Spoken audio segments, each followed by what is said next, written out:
एक छोटे से गांव में मोहन नाम का एक युवक रहता था।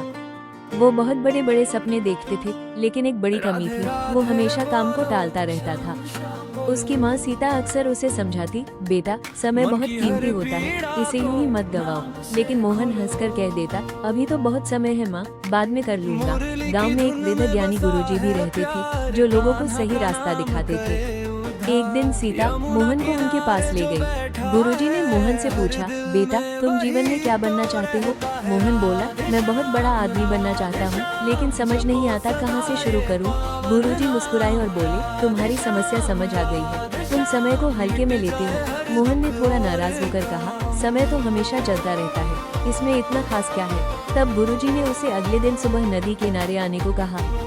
अगले दिन मोहन जैसे तैसे देर से पहुंचा। गुरुजी पहले से वहां मौजूद थे।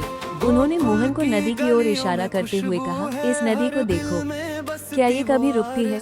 मोहन बोला, नहीं, ये तो लगातार बहती रहती है। गुरुजी ने कहा, समय भी इस नदी की तरह है, ये कभी किसी के लिए नहीं रुकता। अगर तुमने इसका सही उपयोग नहीं किया तो ये तुम्हें पीछे छोड़ देगा। तभी गुरुजी ने एक मुट्ठी रेत उठाई और मोहन के हाथ में रख दी। उन्होंने कहा, इसे कसकर पकड़ो।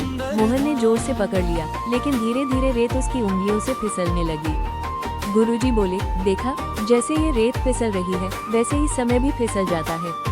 अगर तुम इसे संभालोगे नहीं तो ये हमेशा के लिए चला जाएगा। मोहन अब थोड़ा गंभीर हो गया था। उसने पूछा, तो मैं क्या करूं गुरुजी? गुरुजी ने शांत स्वर में कहा, हर दिन को अंतिम समझकर जियो। जो काम आज कर सकते हो उसे कल पर मत छोड़ो।